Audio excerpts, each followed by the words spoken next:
நமஸ்காரம் நேயர்களே. FTP Tamil channel நேயர்களுக்கும் எஃப்டிபி பக்தி சேனல் நேயர்களுக்கும் குன்றத்தூர் பாலாஜியின் அன்பார்ந்த வணக்கங்கள்.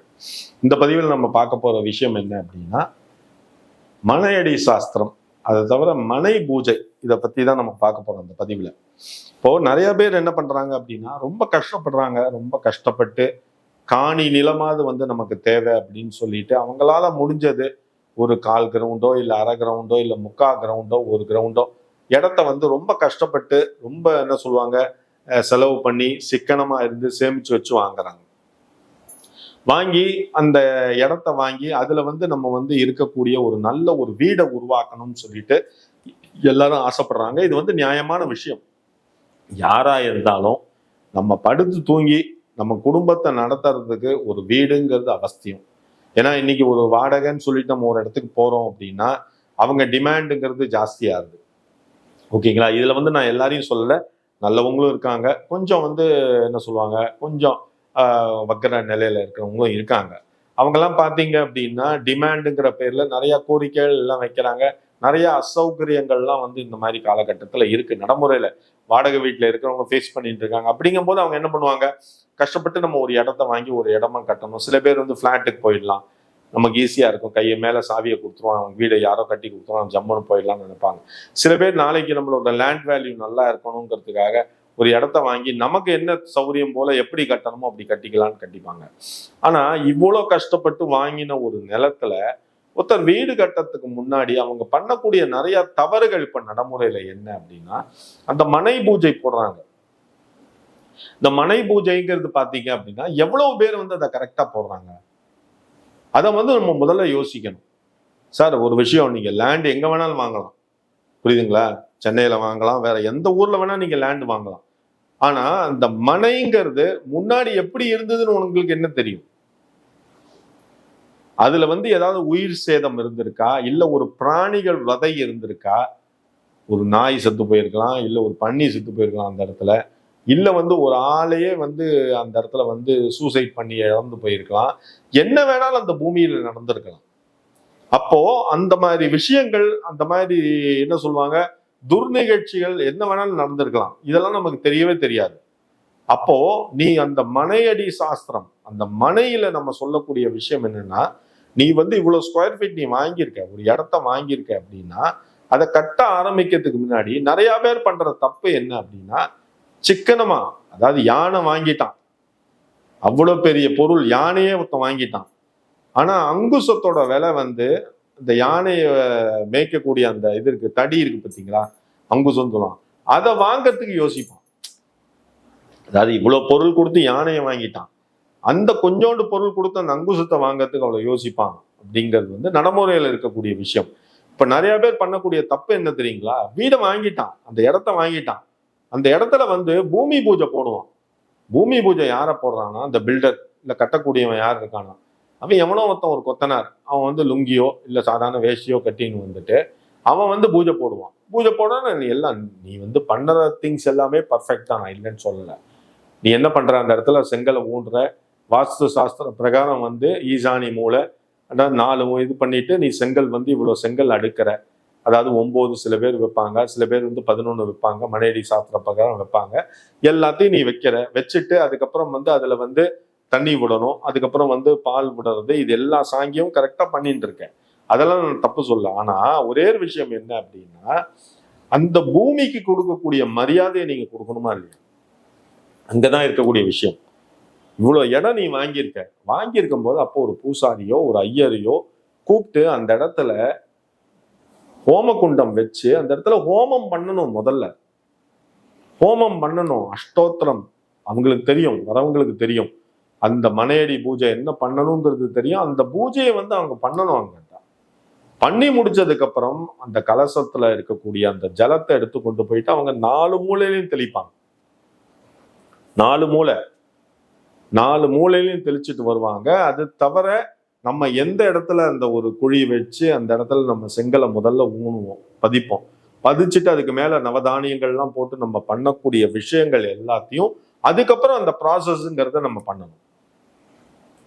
இது நம்ம தொன்று தொட்டு கடைப்பிடிக்கக்கூடிய விஷயம். ஆனா இந்த மனையடி, அந்த மனை போடக்கூடிய அந்த என்ன சொல்லுவாங்க, அந்த மனையை வந்து அவங்க வந்து வாங்கினதுக்கு அப்புறம் அதுல கட்டடம் கட்ட ஆரம்பிக்கிறதுக்கு முன்னாடி பண்ணக்கூடிய நிறைய பேர் பண்ணக்கூடிய விஷயம் அதான். நீங்க அதுக்கப்புறம் கல்ல ஊனி நீங்க கட்டடத்தை எழுப்பிட்டீங்கன்னு வச்சுங்க ஃபுல்லா, அதுக்கப்புறம் ஒண்ணுமே பண்ண முடியாது. நிறைய பேருக்கு வந்து வீடு வந்து கையை விட்டு போனதுக்கு ஒரு மெயினான காரணம் அதுவும் சொல்லலாம் தாராளமா. ஏன்னா என்னைக்குமே வந்து பூமி தாய்க்கு நம்ம கொடுக்கக்கூடிய அந்த மரியாதையை வந்து நம்ம கொடுக்கணும் என்னைக்குமே. ஏன் நம்ம வந்து இப்போ கிரகப்பிரவேசம் வந்து ஏன் பண்றோம்? வீடு நீ நல்லா இருக்கணும், புதுசா ஒரு வீடு இருந்தா பால் காய்ச்சணும், பால் காய்ச்சணும்னா கிரகப்பிரவேசம் பண்ணிட்டு கூட கணபதி ஹோமத்தை ஏன் பண்றோம் நம்ம அந்த வீட்டுல? இனி வரும் காலகட்டத்துல நம்ம எல்லா விஷயத்திலயும் நம்ம குடும்பமும் நம்ம குடும்பத்தாரும் நல்லபடியா இருக்கணும்னு நினைச்சுதான் நம்ம பண்றோம். அதுக்கு ஒரு பேசிக் அஸ்திவாரம் சொல்லக்கூடிய அந்த மனைக்கு நீ பூஜை போடும் போத இந்த மாதிரி விஷயங்களை நீ கடைபிடிக்கணுமா வேண்டாமா? அந்த இடத்துல நமக்கு என்ன சார், அந்த இடத்துல என்ன சிக்கனம், அதை நம்ம யோசிக்கணும் சார். ஏன் சார், லேண்டு நீங்க வாங்கினதுக்கு பல கோடி ரூபா கொடுத்து நீங்க லேண்டை வாங்கிட்டீங்க, இவ்வளவு ஸ்கொயர் ஃபீட் நீங்க லேண்டை வாங்கியாச்சு, அதுக்கப்புறம் எங்க ஒரு 15,000 20,000 செலவழிக்கிறதுக்கு என்ன சார் ஒரு பெரிய இது? அந்த இடத்துல வந்து நம்ம வந்து டெஃபினட்டா பண்ணணும். அந்த பூமி பூஜைங்கிறத ஹோமம் வளர்த்து பண்ணணும். இதுக்கு நம்ம பண்ண வேண்டிய அந்த சம்பிரதாயத்தை கரெக்டா கடைபிடிச்சோம்னாதான் நம்ம அந்த இடத்துல கட்டடம் கட்டி அந்த கட்டடம் வந்து நம்ம அடுத்த 2 ஜெனரேஷனுக்கு நல்லபடியா இருக்கணும்னு நினைச்சுதானே சார் எல்லாரும் பண்றோம். அதை முதல்ல தெரிஞ்சுக்கணும். எல்லாருமே எதுக்கு வீடு கட்டும், அந்த வீட்டுல கடைசி வரைக்கும் நம்ம நல்லபடியா இருக்கணும், அதுக்கப்புறம் நம்மளோட பேர குழந்தைங்க நல்லபடியா இருக்கணும், எல்லாரும் நல்லபடியா இருக்கணும்னு நினைச்சுதானே சார் பண்றோம். அப்படி இருக்கும்போது நம்ம என்ன பண்ணணும், அதுக்கு உண்டான அந்த மரியாதை அந்த சம்பிரதாயம் கலந்த விஷயங்களை நம்ம கரெக்டா பண்ணணும். இதை மாத்திரம் நீங்க கரெக்டா ஃபாலோ பண்ணி பாருங்க. ஓகேங்களா? இதுல வந்து நம்ம வந்து எந்த ஒரு குறையும் வைக்க கூடாது.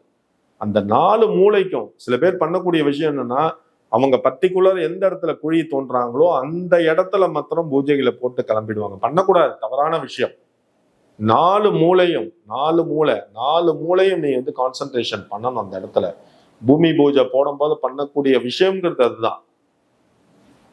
அதுக்கப்புறம் கட்டணம் எழுப்பிடுறாங்க, கட்டணம் எழுப்பி தளம் போடுறாங்க பாத்தீங்களா, அப்பவும் பண்ணக்கூடிய விஷயம். அப்பவும் வந்து ஒரு மேஸ்திரி தளம் போடும் போது பாத்தீங்கன்னா எல்லா இடத்துலயும் யாராவது ஒரு மேஸ்திரி இல்ல யாரோ ஒரு கொத்தனாரு அவன் தேங்காய் உடைச்சு வெறுமை பண்ணிட்டு போறான். அதுவும் தவறான விஷயம் சார். நான் திருப்பி சொல்றேன், வீடு வந்து கீழேந்து அடிமட்டத்திலேருந்து மேல் மட்டம் வர வரைக்கும் உனக்கு செலவுங்கிறது உன் கையை விட்டு வெளியில போயிட்டு இருக்கும். நான் இல்லைன்னு சொல்லவே இல்லை. ஆனா அந்த செலவோட இந்த செலவையும் நீ வந்து செலவா பார்க்க கூடாது, ஒரு நல்ல விஷயமா நினைச்சு பார்க்கணும்.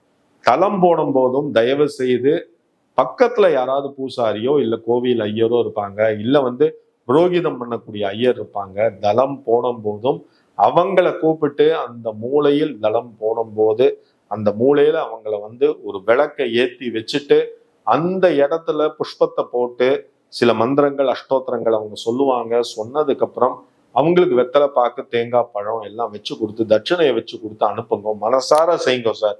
ஏன்னா அந்த கட்டடம்ங்கிறது கடைசி வரைக்கும் ரொம்ப நல்லபடியா இருக்கணும்னு நினைச்சுதான் எல்லாரும் பண்ணக்கூடிய விஷயம். இன்னைக்கு பல கட்டடங்கள்ல பிரச்சனை வர்றதுக்கு காரணம் என்ன அப்படின்னா, நம்ம கரெக்டான அந்த பூஜைகளை பராமரிக்காம செய்யாம இருக்கிறது தான். அந்த தவறை வந்து தயவுசெய்து இனிமேல யாரும் பண்ணாதீங்க. இந்த பதிவை நீங்க பார்த்திருக்கிறவங்க எல்லாருமே பூமி பூஜை போடும் போத தயவு செய்து ஹோமம் வளர்த்து அதுக்கு உண்டான மரியாதை பூஜை புனஸ்கரங்களோட கரெக்டா பண்ணுங்கோ. நிச்சயமா சொல்றேன், நீங்க வாங்கக்கூடிய அந்த மண்ணாக இருக்கட்டும், அந்த நிலமாக இருக்கட்டும், அந்த இடமாக இருக்கட்டும், தொன்று தொட்டு ரொம்ப நல்லபடியா இருக்கும் சார். மனசா செய்யக்கூடிய விஷயங்கள் எல்லாமே சக்சஸ் தான். கடனேன்னு செய்யக்கூடாது, கடமைக்காக செய்யக்கூடாது. மனசார செய்யக்கூடிய விஷயங்கள் தான் கடைசி வரைக்கும் நல்ல ஒரு மதிப்பையும் நல்ல ஒரு மரியாதையும் தரும். இதை முதல்ல எல்லாரும் தெரிஞ்சுக்கணும். அதனால அதே மனையடி சாஸ்திரம் இது வந்து சாஸ்திரத்துல சொல்லி இருக்கு. இதை வந்து எவ்வளவு தூரம் நிறைய பேர் ஃபாலோ பண்ணியிருப்பாங்கன்னு ஒன்றும் தெரியாது. ஆனா இனி வரும் காலகட்டத்துல இந்த வீடியோவை பார்த்தவங்க உங்களோட ஃப்ரெண்ட்ஸ் ரிலேட்டிவ்க்கெல்லாம் நீங்க தயவுசெய்து சொல்லுங்க, பூமி பூஜை போடும் போத தயவு செய்து ஹோமம் வளர்க்காம பண்ணவே பண்ணாதீங்கோ. ஹோமம் வளர்த்து பண்ணுங்க. அதே மாதிரி தளம் எழுப்பும் போத தளம் போடும் போத அந்த பூஜைகளையும் ஐயரை வர வச்சு பண்ணுங்கோ. இல்ல பக்கத்துல கோயில் பூசாரி இருந்தாருன்னா அவரை வச்சு பண்ணுங்கோ. நிச்சயமா சொல்றோம், நீங்க எடுத்த முயற்சிகள் எல்லாமே சக்சஸ் ஆகும். ஓகேங்களா? இந்த பதிவை நீங்க பார்த்துட்டு இருப்பீங்க, உங்களுக்கு ரொம்ப பிடிச்சிருக்கும்னு நினைக்கிறேன். இதை பார்த்ததோடு நிறுத்திக்காதீங்க, உங்களோட ஃப்ரெண்ட் ரிலேட்டிவ் எல்லாருக்கும் ஷேர் பண்ணுங்க. முடிஞ்சது அப்படின்னா இந்த வீடியோவை சப்ஸ்கிரைப் பண்ணுங்க, ரொம்ப சந்தோஷம். உங்களுக்கு ஜோதிடத்துல என்ன சம்பந்தம் இருந்தாலும் தயங்காம கீழே என்னோட வாட்ஸ்அப் மொபைல் நம்பர் 9884277263 வந்துட்டு இருக்கும். அந்த மொபைல் நம்பருக்கு கான்டாக்ட் பண்ணிக்கி எனக்கு கால் பண்ணி பேசுங்கோ, ஜாதகத்தை அனுப்பிச்சு வைங்கோ. என்னால முடிஞ்ச ஜோசியத்தில் இருக்கக்கூடிய அந்த விஷயங்களை சொல்றேன், அதுக்கு உண்டான பரிகாரங்களையும் சொல்றேன். ஓகேங்களா? நல்லபடியா பண்ணி கொடுத்துலாம், கவலையப்படாதீங்கோ. எல்லாரும் பெருமாள் ஆசீர்வாதத்தால தீர்காயுசா இருக்கணும்னு பிரார்த்தனை பண்றேன். ரொம்ப சந்தோஷம் நேயர்களே. நன்றி, வணக்கம்.